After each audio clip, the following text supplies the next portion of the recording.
This is Brenda Robinhold. Welcome to my sheep eye dissection for Anatomy Lab 1 for NDSCS.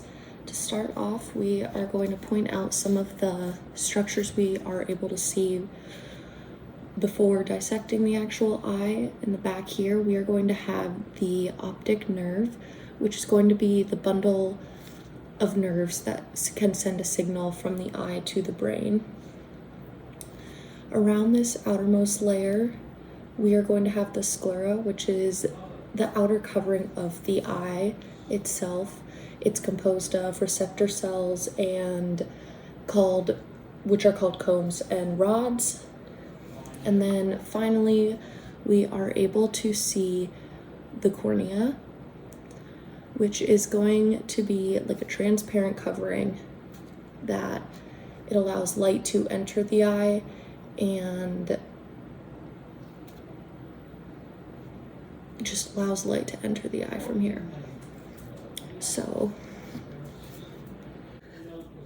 I continued on with my dissection and was able to pull out actually the lens itself, which was after I popped the hyaloid fossa, which was kind of holding that all in there in this kind of lubricated sac.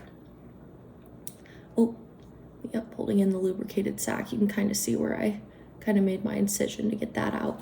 So I got it out to be able to point out some more key terrain that I saw within here and that I could point out.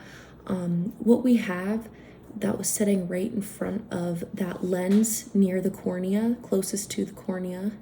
You can kind of see it. It's a very thin layer right here.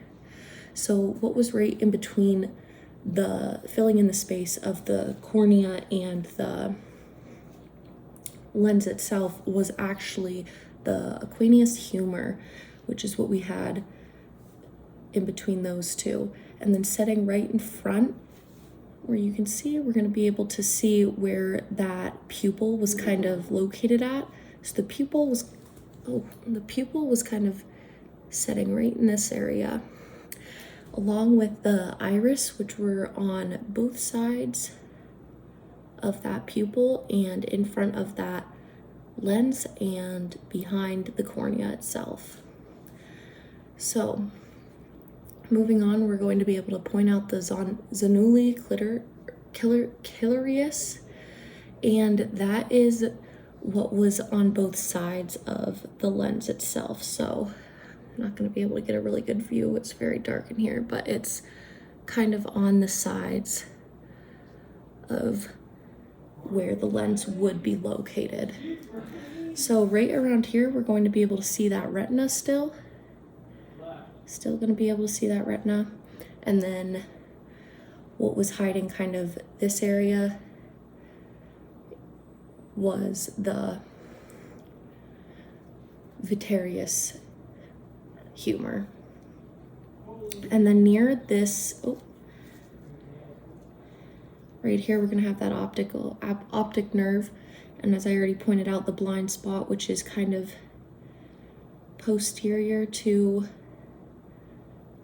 towards that optic nerve. And that is also where the choroid will be located, which is another layer of this eyeball. So the overview of my dissection today, I was able to kind of understand a lot more about the structure of the eye and just not only how it works, but being able to see that they're all the little parts that kind of make the structure the way it is.